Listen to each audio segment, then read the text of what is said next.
Donc coucou les filles, bonsoir. On est en ambiance cocooning ce soir pour parler d'un sujet par rapport à l'amour. Donc il y a quelques mois de ça, je me suis mariée et en fait dans la préparation au mariage, on nous a beaucoup parlé des 5 langages de l'amour. Et j'en avais entendu parler par mes parents, mais à l'époque où le livre est sorti. Et en fait, j'y avais pas vraiment prêté d'attention. Et en fait, dans le cadre de cette préparation au mariage, c'est vrai que on nous en a parlé, etc. Et je me suis posé un peu des questions. Donc j'ai lu le livre. Et donc j'aimerais bien ce soir qu'on puisse en parler un petit peu. Donc Gary Chapman, en fait, était à la base un thérapeute de couple. Et à force de voir des couples, il a trouvé qu'il y avait 5 langages par lesquels on s'exprimait, qu'on parlait. Et il y en avait un dominant, en fait, qui nous permettait d'avoir un réservoir d'amour plein, c'est-à-dire on se sent pleinement aimé. Et quand l'un de ces réservoirs n'est pas assez alimenté dans une relation, en fait on va sentir des frustrations et ça va un peu ternir cette relation qu'on mène avec la personne, donc que ce soit en couple, en amitié, parents, enfants, etc. Donc les 5 langages, pour faire court, il y a d'abord les paroles valorisantes, donc c'est des personnes qui vont vraiment se sentir aimées quand on parle positivement d'elles, quand on dit des choses, quand on leur dit des phrases édifiantes.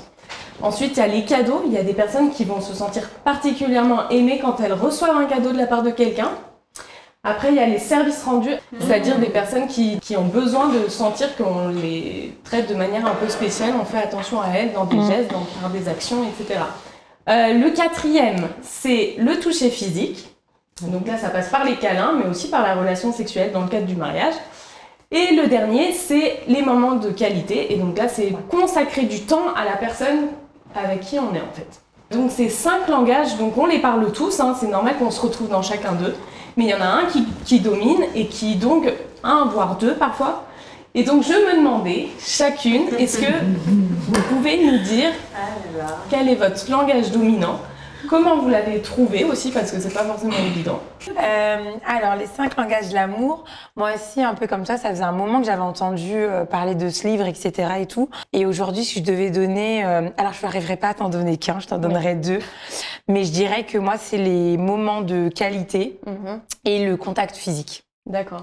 C'est vraiment les manières dont je me sens aimée quand je suis dans une relation et dont j'ai besoin pour me sentir épanouie, pour me sentir bien, etc.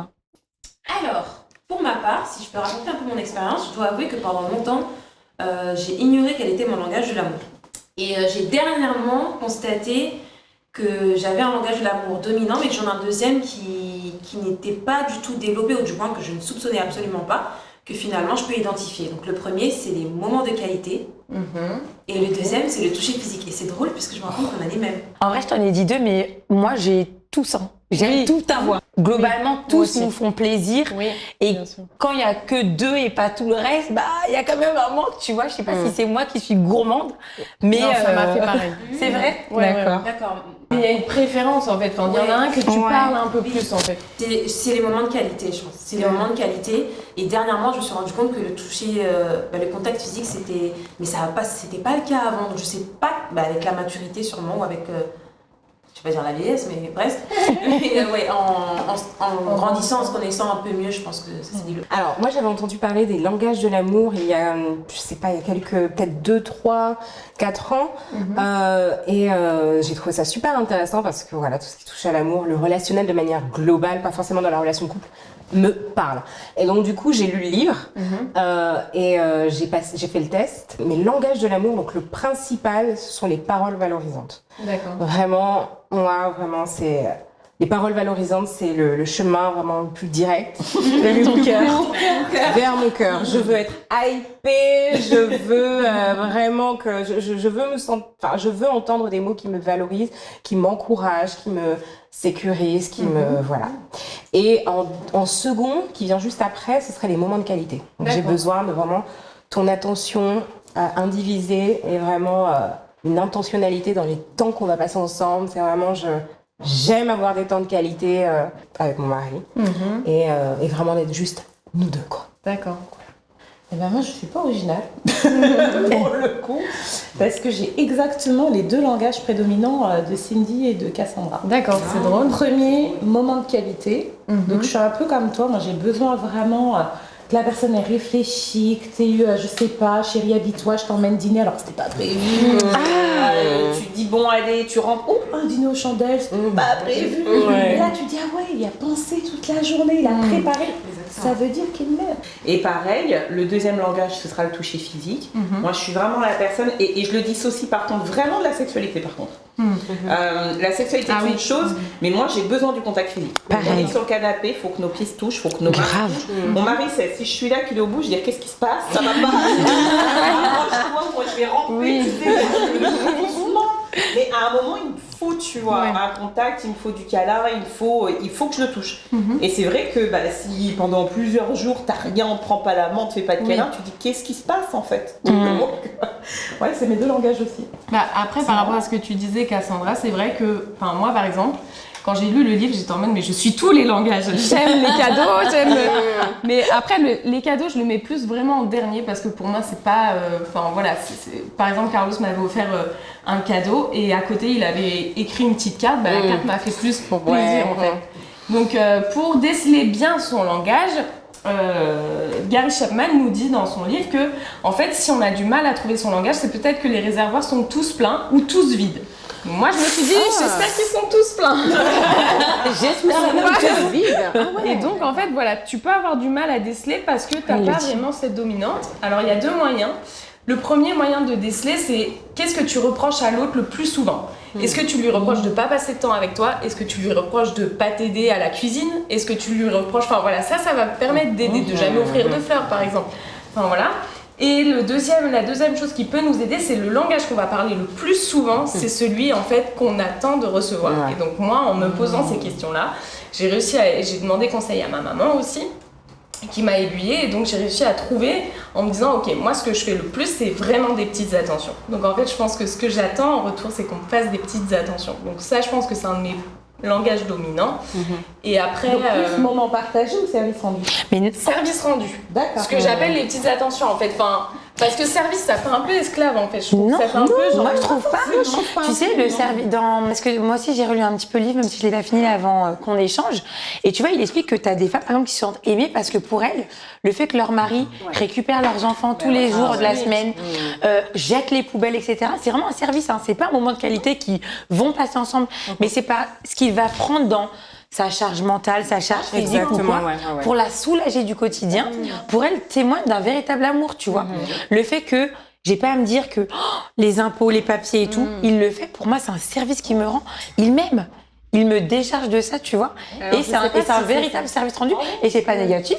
Oui, non, mais du coup, c'est pour ça aussi que je suis un peu perdue dans mes langages. En tous les cas, c'est pas bien grave de pas avoir décelé. Je pense que c'est une marche aussi en couple, en fait, à faire, à découvrir, même dans les relations en général. Et le plus important, c'est aussi quand même de parler les 5 langages, parce qu'il ne faut pas en négliger un par rapport à l'autre. C'est juste qu'il faut savoir apprendre à se connaître par rapport à ça. Donc justement, dans l'apprentissage de comment se connaître, lorsqu'on est en couple, j'aimerais savoir, vous, de votre expérience, comment vous avez fait pour déceler le langage de l'autre, et surtout, est-ce que ça a vraiment fait une différence? Alors, oui. Je pense que ne pas parler le même langage, c'est pas en soi un problème. Mais ne pas comprendre le langage de l'autre, c'est là où le problème se pose, en fait. Et nous, personnellement, alors on l'a eu, ça a été une difficulté récurrente au début de notre couple, parce que en fait, on se rendait compte qu'on n'avait pas les mêmes attentes l'un de l'autre, en fait.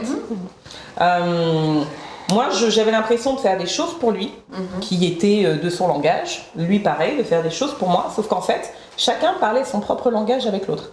C'est-à-dire que moi, je me disais, j'aime les temps de qualité. Je vais organiser les temps de qualité. Et il va me dire, c'est super, merci. Mais peut-être que lui, il attendait des paroles valorisantes ou des services rendus. D'accord. Et vice-versa. Et en fait, alors, j'ai un épisode à raconter. On était, je crois que ça faisait 2 ans qu'on était mariés, donc ça fait un petit moment maintenant, c'est passé. Et en fait, on s'était organisé au début de notre mariage en se disant, chaque année, c'est l'un ou l'autre qui organise l'anniversaire de mariage. D'accord. Donc moi, j'avais fait la première année de notre mariage, j'avais organisé un truc, machin, donc tout s'est super bien passé. Et donc lui devait organiser la deuxième année. 2-3 jours avant notre anniversaire, tu sais, j'ai un peu à la pêche aux infos. Genre, mais sinon, on fait quoi alors, tel jour, etc. Et là, il me regarde, il me dit, oh, je sais pas, tu veux aller au resto, tu veux faire un truc? Ah oui. Et là, mais dans ma tête, je suis montée au 42e. Tu vois, en moi-même, d'un coup. Tu vois, c'était la fois. Parce qu'en fait, c'était déjà un moment où justement, on manquait déjà de temps à deux, parce qu'on venait d'avoir notre petite, tu vois. Donc justement, on avait besoin de se retrouver. Et en fait, sa réponse, bon, tu veux qu'on aille au resto? Je me suis dit, oh, donc, il n'y a pas pensé, il n'a pas anticipé, il n'a pas préparé. Donc, dans ma tête, c'est QFD, passer du temps pour moi n'est pas important, enfin, du temps avec moi Oui. n'est pas important. Il Donc, ne m'aime pas. il ne m'aime pas. on connaît nos conclusions rapides, Mais c'est ça que ça efficaces et provoque. hâtives. Mais en Ouais. tout cas, c'est ce que j'ai ressenti, Wow. tu vois. À ce moment-là, un vrai manque d'amour. Alors, le truc, c'est que donc moi, je faisais du boudin. Je t'ai dit que j'aime le boudin, donc je faisais du boudin. Et en fait, mon mari, donc, il arrive le jour de notre anniversaire de mariage. Et en fait, il avait réservé une nuit d'hôtel dans un superbe hôtel. Et il m'avait acheté, en fait, le sac à main sur lequel je louchais, tu sais, depuis quelques temps et tout, canon. Et en fait, moi, j'étais vénère quand je l'ai vu. Ah ouais? Ça m'a pas du tout touchée en fait. Mais alors pas du tout. Parce qu'en fait déjà j'ai pris ce cadeau un peu comme c'est un truc un peu je rattrape le coup quoi. Tu vois, c'était pas pour moi déjà j'ai l'impression que le moment était un peu gâché parce que c'est je l'ai pas anticipé mais bon comme tu fais la tête depuis 2 jours, allez, je vais te chercher ton truc. Et ensuite, moi je l'ai très mal vécu parce que alors, j'expliquerai parce que lui son langage c'est les cadeaux. D'accord. Et en fait, il m'a parlé avec son langage. Oui. Il m'a offert un cadeau. Sauf que moi, quand il m'a offert ce cadeau, je me suis presque sentie insultée en fait. Je ne me sentais pas aimée parce qu'il m'offrait un sac en fait. Oui. Donc ça a été extrêmement compliqué. C'était une grosse dispute. Hein. Ça s'est très très mal passé. Et en fait, c'était hyper compliqué parce qu'à ce moment-là, il y a une énorme incompréhension en Bah fait, oui. entre nous deux. Et en fait, on a passé plusieurs jours le temps de désamorcer, que je lui explique moi ce que j'ai ressenti quand il m'a offert le sac et finalement lui ce langage-là. Mais c'est vrai que sur le moment, on parlait pas la même langue en fait. On n'arrivait pas, on avait vraiment plusieurs jours d'incompréhension avant de comprendre qu'est-ce que l'autre a fait que celui-là s'est braqué. Mais ça peut aller tellement loin. Ah ouais, je En suis si choquée. peu de temps, quoi. Je confirme. Et en fait, on a appris aussi que pour que l'autre se sente aimé, il va falloir changer de langage en fait, parler Exactement. son langage Ouais, et pas ouais. appliquer mon langage Oui. à lui et vice versa. Et toi, Sarah, alors? Il y a 2 choses que j'aimerais mettre en avant, c'est vrai les langages de l'amour, mais il y a également dans ma culture, on est élevé en tant que femme à vraiment s'occuper, je veux dire de manière globale, d'un mari. Oui. Et j'avais vraiment confondu personnellement le fait de m'occuper selon ce qu'on m'a appris, qui est vraiment de très bonnes choses, à rien à redire là-dessus. Hein. Et imposer que parce que je fais ça, d'après ce que je sais être bien pour tous les hommes, dans ma culture et dans ma conception des choses que je me suis appropriée, tu ne devrais pas avoir à te plaindre ou tu ne devrais pas avoir à ne pas être satisfait parce que je fais tout ça. Exactement. Et moi-même, je sais que ce que je fais est bon. Donc, tu dois te satisfaire de ce que je te donne parce que j'ai déjà décidé que c'était au top, que j'étais au max de moi-même et que vraiment, personne ne me peut dans le département vraiment du catering du mari, tu vois. Et je me rappelle, ça avait créé des incompréhensions dans le sens où je montais, je descendais, je faisais vraiment tout, je suis en mode, voilà. En plus, je suis très généreuse et je suis très gourmande aussi. Donc, je me dis, en tout cas, pour mettre bien mon mari, il faut que je mette tout. Paroles valorisantes, temps de qualité, toucher, toucher physique, gna gna gna, tout. En tout cas, avec ça, plus ce que je sais qu'on m'a appris, franchement, Je suis une bosse. Waouh, la barre est haute. exactement. Mais le truc, c'est que ça m'a rendu compte à quel point je pouvais être égocentrée finalement dans mon approche des choses, dans le sens où, à un moment, j'ai été frustrée parce que voilà, j'avais fait telle chose et j'attendais en fait la récompense et la reconnaissance de ce que j'estimais avoir donné et être de qualité. Et là, mon mari, il me claque un « Ouais, mais tu fais tout ça, moi je t'ai pas demandé ça en fait. Je t'ai pas demandé ça. » My God, comment non? 46e étage. 46e étage. fait, moi, je t'ai pas demandé tout ça. Je t'ai demandé une chose basique. Mais pour moi, cette chose basique était tellement trop simple. Oui. C'était trop peu, en fait, par rapport à ce que moi, je considère être ce qui est bon de donner, en fait. Mais j'ai négligé, au final, son vrai besoin. D'accord. En lui imposant, moi, ce que je pense être vraiment ses besoins, en tout cas. Et ça a été vraiment... on a eu vraiment des différends à ce niveau-là. Et ça a été vraiment des moments qui m'ont permis vraiment de sortir de moi-même, finalement. D'arrêter d'être égocentrée par rapport à cette vision des choses et de me dire, non, mais attends, finalement, la seule personne qui peut vraiment me dire s'il se sent vraiment aimé comme il a besoin d'être aimé, c'est mon mari. Ouais. C'est pas moi qui peux décider. D'abord, toi, tes besoins, c'est ça, et je te donne ça, et puis c'est tout, quoi. Donc, exactement. Donc, il y avait ça qui a été une grosse blessure à l'ego pour moi. Non, mais Le côté control freak. Franchement, je suis parfaite. Et je suis parfaite. Franchement, il n'y a rien à dire. Et tout. Non. Et puis, dans l'autre sens aussi, moi, de mon côté, là où j'ai pu avoir des manques, par rapport à ces paroles valorisantes parfois, où je suis très en demande par rapport à ça, et c'est quelque chose aussi que je vais donner facilement. Donc on m'arrive tout le temps à me dire t'es beau en tout cas vraiment, non tu fais bien si, vraiment c'est facile pour moi et j'aime vraiment ça, j'aime l'effet que ça fait sur l'autre. Et lui, en fait, il va plus être dans la démonstration. D'accord. Il va me dire je t'aime, il va me dire ce genre de choses, mais peut-être pas autant que ce que moi je sais que je fais. Et parfois, intérieurement, on se rend pas compte, mais on tient des compteurs. Franchement, on tient des comptes. Et moi, parfois, je faisais de la comptabilité de l'amour, de la comptabilité des langages et des témoignages d'affection. Et parfois, je le trouvais en déficit. Je dis non, mais en fait, ça va pas en fait. Et lui, il me disait mais non, je t'aime. Regarde comment je te...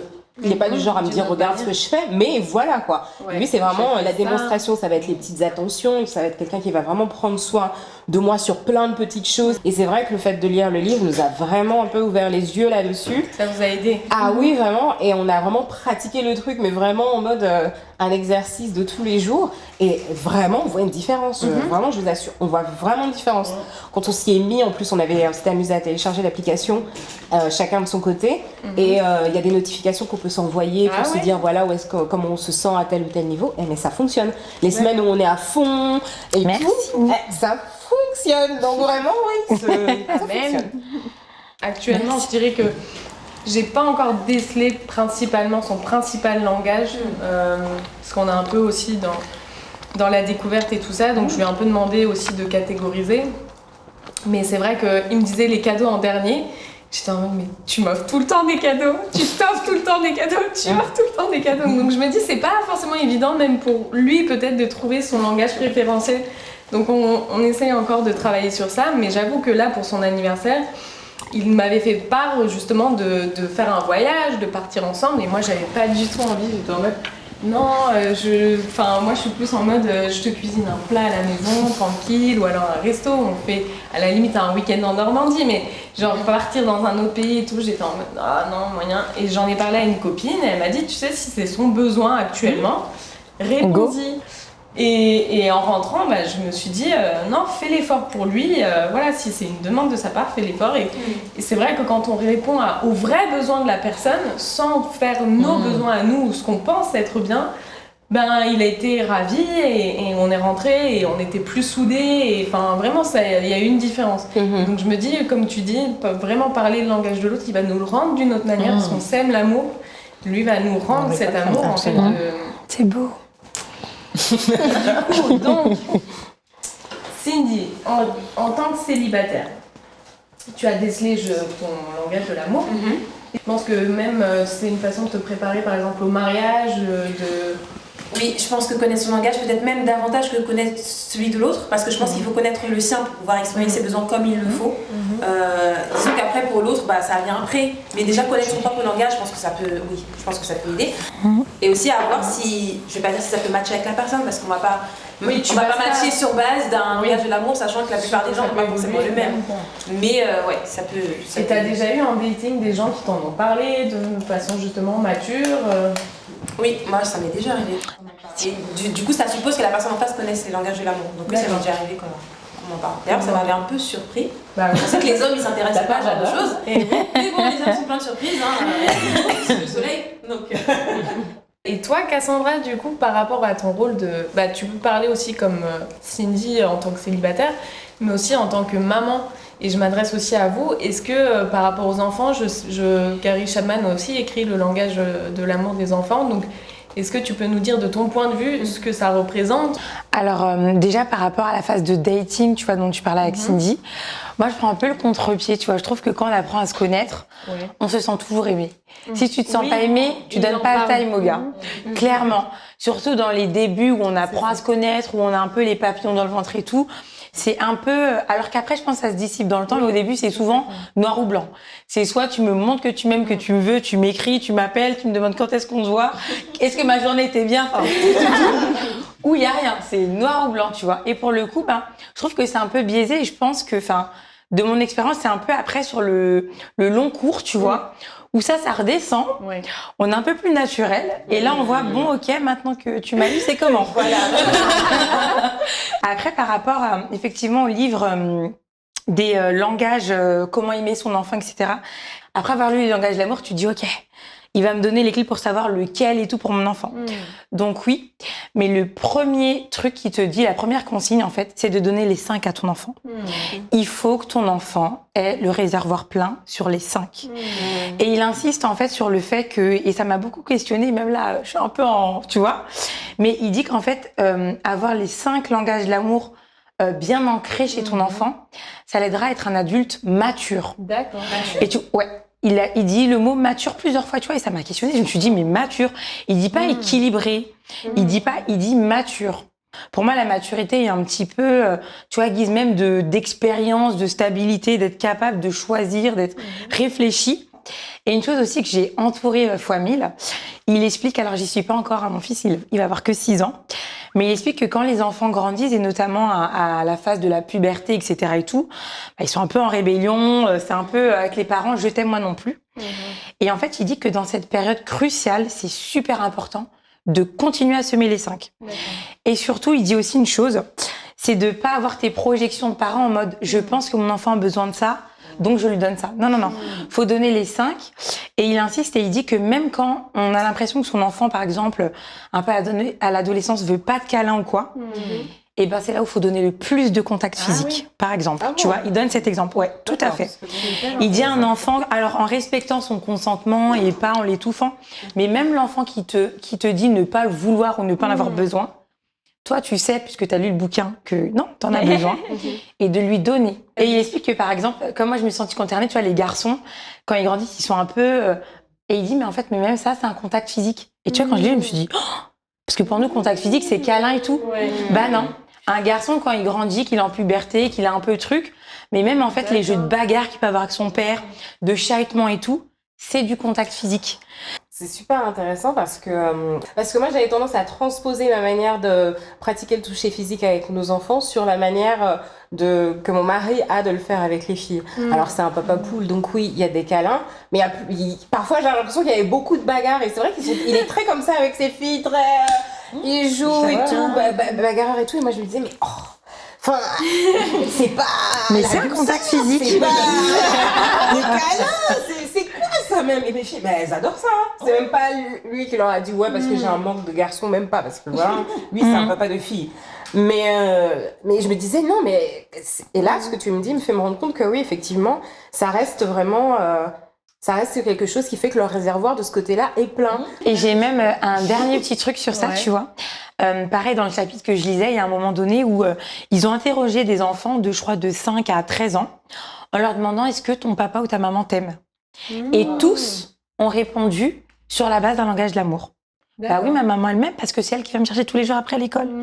Bah oui, mon papa m'aime parce que il fait du foot avec moi. Et en fait, tu te rends compte que même si peut-être au début tu as du mal, parce que je pense que si tu dis à ton enfant c'est quoi ton langage de l'amour, moi j'ai dit à mon fils, il m'a dit qu'est-ce que tu veux maman.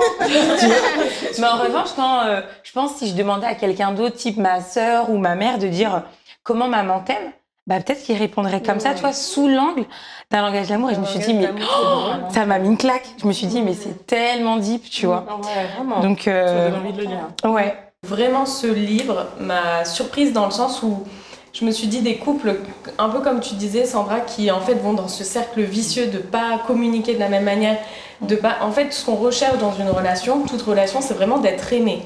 Et en fait, je pense que vraiment ce qui peut aider un couple, et ce qui a aidé beaucoup de couples dans ce livre, c'est qu'il y a un moment donné, un des deux a décidé de mettre son orgueil de côté, sa fierté de côté, Ouais. et de dire je vais parler le langage de l'amour de l'autre, et on va voir ce que ça va donner. À chaque fois, il y a eu un retour de flamme, c'est-à-dire que l'autre a commencé à parler le langage de l'autre. Donc je crois vraiment qu'il y a cette idée de semer de l'amour, et on récoltera toujours de l'amour en semant de l'amour. Je pense que déjà, en fait, il n'y a pas de fatalité. Faut vraiment comprendre qu'on soit ensemble depuis 2 ans, 10 ans, 20 ans, 30 ans, on peut toujours apprendre à parler le langage de l'amour de l'autre, en fait. Et si je peux donner un exemple concret, justement, quand on a eu, tu sais, cette dispute que j'ai racontée, moi j'allais dire, bah non, mais il m'a pas répondu, il n'a pas parlé mon langage. Mais moi non plus, je parlais pas son langage, en fait. Et c'est ça qui est important, c'est que souvent on va voir la faute de l'autre sans voir la nôtre. Parce que finalement, s'il y a une incompréhension, c'est qu'aucun des deux, finalement, ne parle la même langue. Puis tu fais un effort, donc tu as l'impression que tu fais un Ah bah effort, c'est venu, mais voilà. ça m'a piqué. Hein. C'est important de le dire. C'est pour ça que j'ai aimé quand Sarah expliquait justement que son mari lui a dit oui, mais c'est pas ce que je t'ai demandé.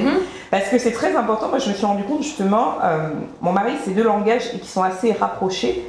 Il y a les cadeaux, mais le premier, c'est les paroles valorisantes. Donc déjà, imaginez dans une dispute comme on a eu, les paroles dures que j'ai eues envers lui. Donc moi, je me suis peut-être pas sentie, mais croyez-moi, lui non plus. Oui. Et je sais qu'au bout d'un moment, il a eu le courage à un moment de me dire en fait, ta façon de parler de moi, je ne me sens pas ni valorisée ni aimée dans tes paroles. Et en fait, j'ai dû me remettre en question et de me dire finalement comment est-ce qu'aujourd'hui dans mes paroles, je peux lui montrer que je l'apprécie, que je l'aime en fait et que je valorise ce qu'il fait, ce qu'il est. J'ai appris à lui dire merci. Mais en fait, merci pour des choses toutes bêtes. Merci, je sais pas, parce que tu as fait les courses ou parce que tu as pris le temps d'aller chercher l'enfant, moi j'étais en retard. En fait, merci pour des choses qui, moi, me semblaient basiques. Alors, au début, honnêtement, c'est un effort, hein. C'est pas naturel parce que on se dit, allez, je vais essayer de valoriser. Tu sens qu'au départ, c'est un peu lourd. Mais finalement, comme l'appétit vient en mangeant, à force de le dire, ça devient une seconde nature. Et en fait, c'est un mot tout bête, mais qui a déjà changé en fait toute la dimension de notre relation. Moi, personnellement, il y a un verset qui me revient à chaque fois quand je pense à cette manière que j'ai eue de traiter les choses qui étaient très égoïstes, très égocentrées, pleines de fierté finalement. C'est le verset qui dit « L'obéissance vaut mieux que les sacrifices ». C'est-à-dire qu'à un moment, en tout cas dans mon cas, mon mari m'avait exprimé ce qu'il voulait, ses besoins, mais j'ai estimé que ça n'était pas ça, donc je me suis tuée à la tâche sans faire plein de choses. Je t'ai sacrifié. Vraiment holocauste. Donc ça me fait vraiment penser à ça, juste si, enfin je veux dire, croyez ce que votre partenaire, votre enfant, ou vos amis, vos parents, vous disent. toutes les personnes avec qui vous êtes en relation, vous disent sur la manière dont ils ont besoin d'être aimés en fait. Et personne ne devrait préjuger de non, c'est pas la bonne manière. Moi je te dis que c'est comme ça que tu as besoin d'être aimé. Exactement. Non. Et de ne pas le dénigrer. Exactement. Parce que c'est aussi souvent une erreur qu'on fait dans les langages de l'amour. Moi je sais que lui quand c'était les cadeaux, c'était en mode Oui, cadeaux. genre c'est Tu sais, on a l'impression voilà, t'es matérialiste, Oui. toi si je t'achète ça, ça y est, etc. Mais en fait on pose un jugement sur des choses. Alors souvent quand tu regardes l'histoire de la personne, je sais que lui, dans sa famille, c'était leur éducation en fait. Souvent on montrait qu'on aimait à travers des cadeaux. Et ça ne fait pas de ça un langage moins bien que le mien qui va te dire non, moi c'est les moments de qualité. Parce que nous, je sais pas, nos anniversaires c'était plus important de passer du temps ensemble que de recevoir un cadeau en fait. Donc, mais l'un n'est pas forcément meilleur que l'autre. Et je pense qu'il faut aussi vraiment retirer ce jugement. Parce que moi-même, les paroles valorisantes, c'était en mode oh, t'as pas confiance en toi, donc faut toujours, tu vois, être dans un truc où on te jette des fleurs, machin. Mais c'est pas ça en fait. C'est encore une fois, on connaît pas l'histoire des personnes, on connaît pas, peut-être qu'il y a eu beaucoup de paroles de dénigrement. Et qui a besoin aussi en fait de vider ce réservoir et de le remplir de choses positives. Donc je pense vraiment qu'en fait il faut, comme tu dis, l'accepter et vraiment sans dénigrer en se mettant dans une statue d'humilité, en fait, une stature d'humilité, en se disant ok, si c'est de ça dont tu as besoin, je vais essayer, limite même aide-moi, tu vois, si je le fais pas bien ou tu vois, si je fais des erreurs, tu me guides, mais je vais essayer. Et pour moi, c'est ça aussi l'amour, tu vois. Si tu aimes une personne, tu dois être dans cette capacité de te remettre en question pour essayer. C'est ça. Ça me fait penser à je crois que c'est une des premières phrases du livre où il dit, mais en fait, c'est marrant parce que quand on parle avec quelqu'un qui parle anglais et toi tu parles français, bah tu vas t'adapter en fait. Et il dit bah les langages de l'amour c'est pareil. Quelqu'un parle une autre langue, et ben si tu veux parler avec lui, faut que tu t'adaptes. Et faut que tu le fasses de la même manière, tu vois. C'est vraiment se mettre au niveau de l'autre, vouloir comprendre l'autre et tu fais le boulot en fait. Oui, et essayer justement d'aller vers cet acte d'amour, en fait, de dire je vais faire cet effort par amour pour lui et de mettre en place tout ça. C'est pas que pour l'autre. Absolument. Oui. Tu vois, c'est pas un sacrifice qu'on fait pour l'autre, parce que dans cette démarche, on est nous-mêmes bénis. Et on va recevoir. Ce que tu disais, c'est tu des vases sèmes et tu communicants. reçois. Absolument, c'est vraiment des vases communicants. Moi, je le vois quand je sème exactement ce dont il a besoin ou quand il sème exactement ce dont j'ai besoin. Mais forcément, en fait, tu reçois pas juste et puis tu restes comme ça, bien dans ton coin. Enfin, t'as envie, t'as l'overflow d'amour, voilà, l'abondance d'amour qui te donne envie, du coup, de redistribuer encore cet amour et vous continuez, ça repart et C'est ça un repart et cercle ça revient. vertueux, Et il n'y c'est a un plus cercle les vertueux. reproches, il n'y a plus. Voilà, c'est. C'est ça. Après, ça demande des efforts. Exactement. Ça demande des efforts, comme dans toute relation. Mais Hein. ça vaut la De la peine. remise en question. Ça demande des efforts, c'est vrai. Et ça, c'est pas fait. En tout cas, merci. Tu as un truc à ajouter, Cindy? Pas forcément, juste que Est-ce que tu le liras? Je l'ai déjà lu. Est-ce que tu le reliras? Oui, je le relirai, et je pense que je le relirai avec un point de vue différent, après avoir entendu vos différents avis. Et surtout, j'ai pris des notes de mes amis plus expérimentés pour appliquer. Et aussi bien sur le volet enfant et même sur le volet dating célibat, parce que c'est bien d'avoir aussi l'avis d'autres personnes qui sont dans la même situation que nous, mais qui vivent les choses différemment. C'était le mot de la fin. Merci d'avoir regardé l'émission. En tout cas, n'hésitez pas à commenter, à partager, aussi à nous dire comment ce livre vous a béni. Au revoir à tous. Salut.